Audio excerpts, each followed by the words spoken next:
ng Pilipinas, ano po nakikita niyo dito? Is it really just, is it principle na pinaglalaban nila, or are you seeing some self-interest na pumapasok doon sa issue na nire-raise nila against the Supreme Court? Yes, thank you for the question, Rob. Ako'y nagpapasalamat sa Supreme Court, no, dahil parang merong gwardiya tayo.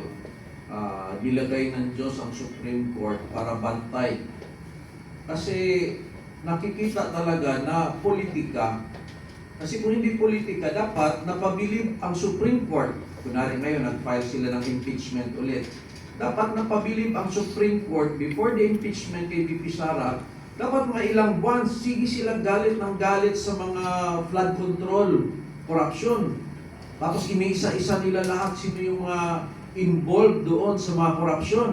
Tapos pinasok nila ito ngayon kay VP Sara kasi sasabihin nila kasali si VP Sara sa another corruption issue. Siguro ang Supreme Court mabilib na talagang anti-corruption itong grupo na ito.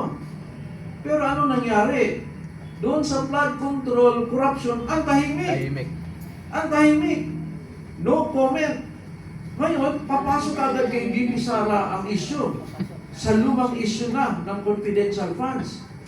Hindi po mahina ang pag-iisip ng Supreme Court. Alam nila na ito na naman po ay politika. Dapat doon pa sa flood control, maingay na kayo. So, it's not the fault of the Supreme Court kung ito po'y mataturn down naman dahil halata po siya na politika at hindi talaga based on principle as the question.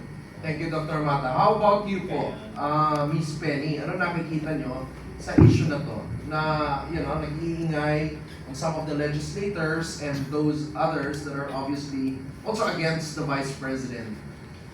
Salamat, Carl. Sa totoo lang, just like Dr. Mata, I'm very thankful po sa naging desisyon at talagang pinag-igi talaga ng Supreme Court na tayuan at panindigan yung tama. At binantayan nila talaga to.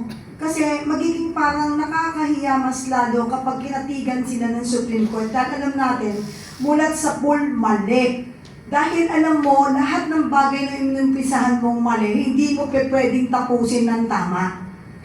So ano ini-expect ng mga tao kapag yan ay naging tama sa pananaw ng iba?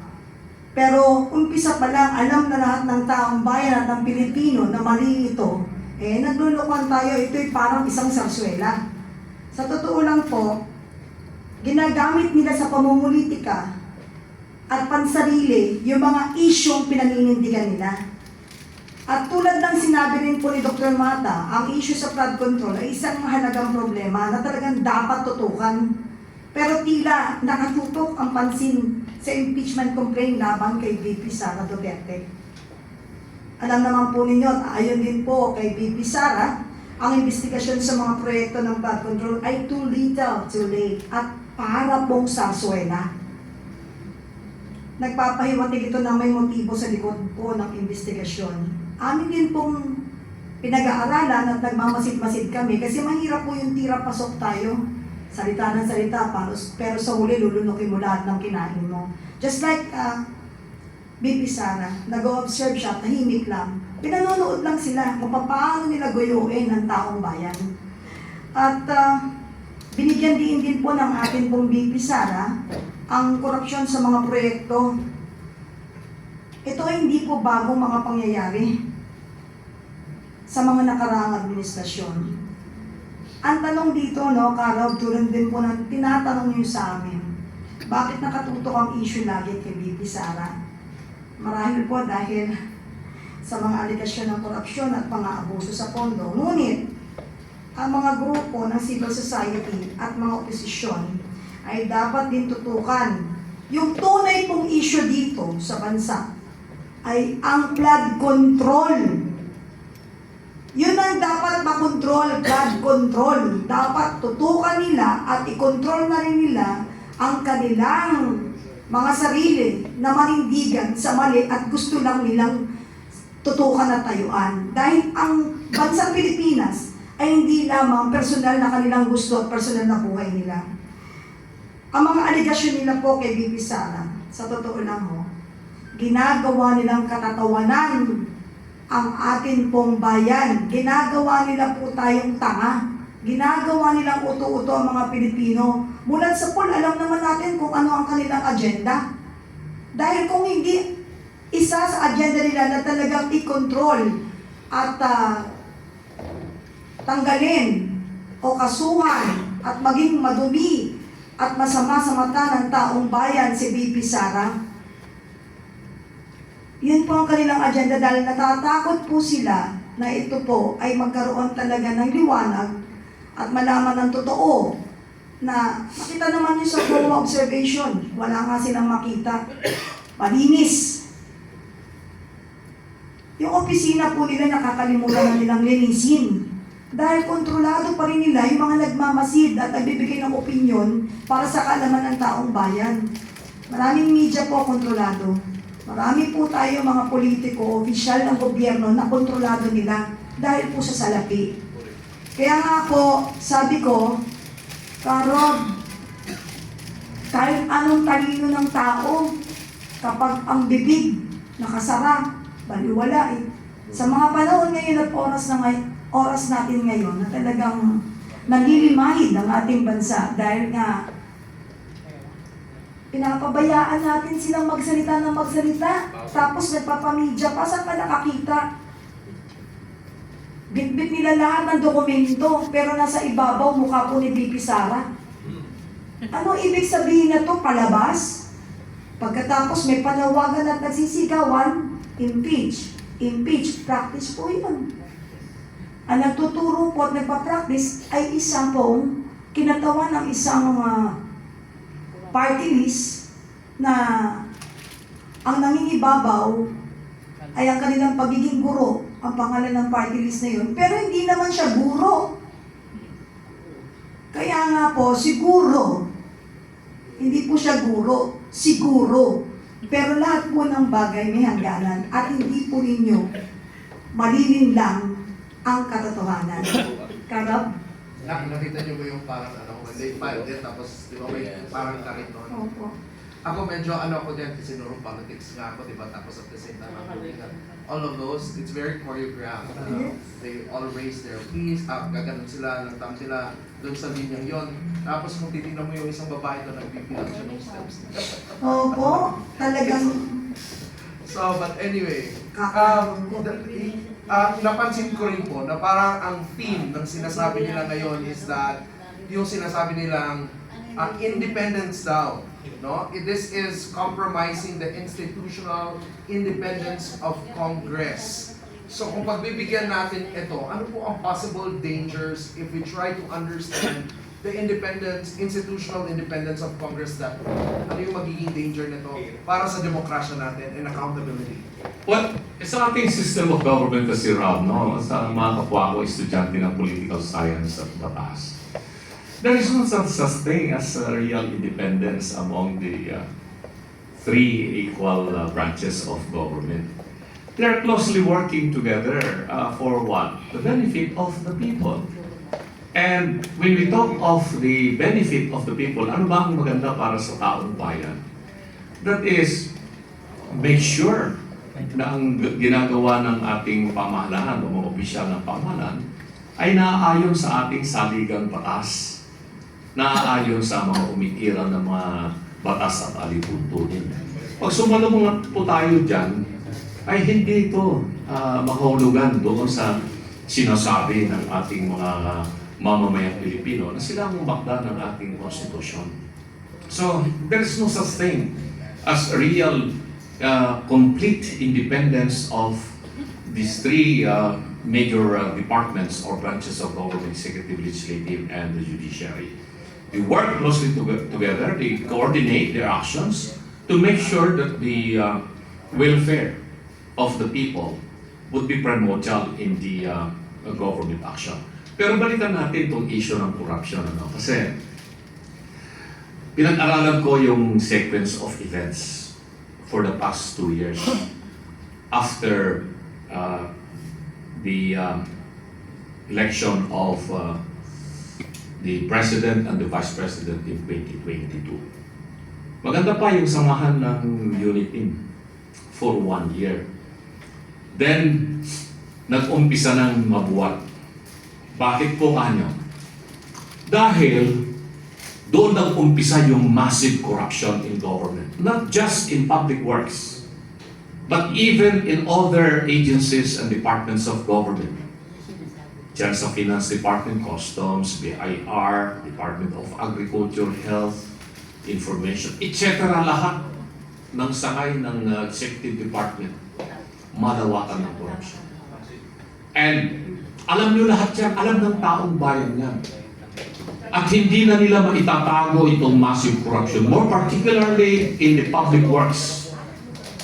In the public works, na kung saan naman doon kumikita itong mga mambabatas ng malaki, congressmen at mga senators. Hindi na nila kasi maitatago. Para maitago nila ito, the first order of business was what? Siraan ang mga Duterte. Siraan ang mga Duterte. Si Tatay Digong siraan. Kailangan pasamain natin yung imahe ni Tatay Digong sa war on drugs. Kaya binuhay nila itong war on drugs. Itong investigasyon sa ICC. Di ba napansin nyo, iba yung sinasabi ng gobyerno natin, the Executive Department, or even the President himself, was saying a different thing, and even his other cabinet members involved in the so-called investigation, they were saying, no, we are not going to cooperate with the ICC. We have already removed ourselves as member of the ICC, so hindi natin sila papayag. Daming ganun, di ba? But kung ano ang sinasabi, iba ang ginagawa. Kung ano ang galaw ng kaliwang kamay, iba yung galaw ng kanang kamay. But the purpose was get rid of Duterte, Tatay Digong, para mapagtakpan itong issue ng corruption na massive ang ginagawa. Pangalawa, get rid of BP Sara. How? Pinainan nila ng confidential fund at ito ngayon ang kanilang ginamit in order to trigger yung pagsasampa at ng impeachment, mapasama yung imahe ni BP Sara. Pero ginamit nila itong mga maiingay na mga grupo na tinatawag nilang mga Makabayan Group, mga Pinklawan, Dilawan. Alalahanin ninyo yung Pinklawan at saka Dilawan at saka yung Makabayan, hindi yan kakampi ng administrasyon. But the administration was willing to make use of these two groups in order to justify na matanggal itong grupo ng Duterte sa political equation. So sila yung masyadong maingay. If you notice what happened in the past 2 years. So sinampahan nila ngayon ng impeachment si BP Sara. For what reason? Cover up the massive corruption in government. More particularly, doon sa corruption sa public works. Lahat ito nag-boomerang against them. Nag-boomerang yung ginawa nila kay Tatay Digong, dinala nila sa dahig, akala nila mananahimik ng taong bayan. Hindi. Nag-alsa ang taong bayan at hanggang ngayon, ang alam ko na alam din ninyo, yung nagturugong puso ng mga kababayan natin sa kaawa-awang ginawa nila kay Tatay Digong, hindi pa yun natatapos sa taong bayan. Pero itong makakaliwang grupo, makabayan, may sarili naman silang agenda eh. Kailangan din nilang gumalaw in accordance with what the administration would like them to do. Kasi yun ang trabaho nila eh. They have been doing that in previous administrations since 1970s. Ganun talaga sila. We cannot blame them. Meron silang sariling political agenda na tinatahak. Ganyan din yung Pinklawan at sa Dilawan. They have to cooperate, no, with the administration now because they would want to go back to power. Pagdating ng 2020, babalik sila. Pero sa ngayon, hindi sila makaporma ng todo-todo. They have to cooperate with the present administration because they know that it's still the Duterte group that has the strong support coming from the people. And if this support will continue as it is continuing and becoming even much stronger, 2028, Duterte, Sara Duterte will become president. Kaya hanggang ngayon, iyon pa rin ang kanilang gusto, pabagsakin si Inday Sara Duterte. But the main reason, yung kanilang immediate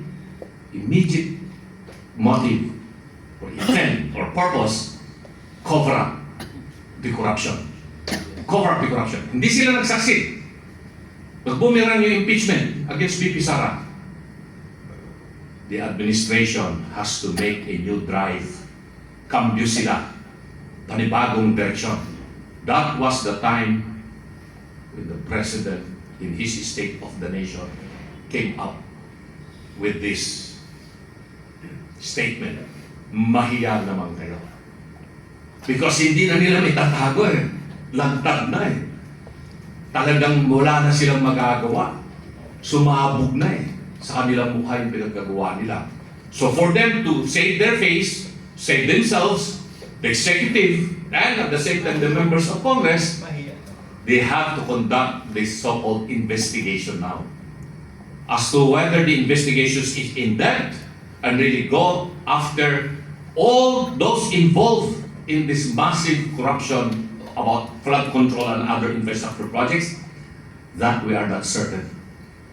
Kita naman natin kung ano yung pinangako noong nakaraang taon, isa pa lang na senador, hindi pa, wala pang senador na naipapakita. Dating senador, Bong Revilla, kawawa naman. Siya ngayon ang naging poster boy ngayon. Siya nakakulong. Wala pang congressman na nakakulong. Pero alam ng taong bayan na maybe 90% of members of Congress, the 19th Congress ba yun? The 19th Congress. And most of them are still members of the 20th Congress. They are involved or were involved in the massive corruption of infrastructure projects, not just flood control, school buildings, farm-to-market roads, bridges.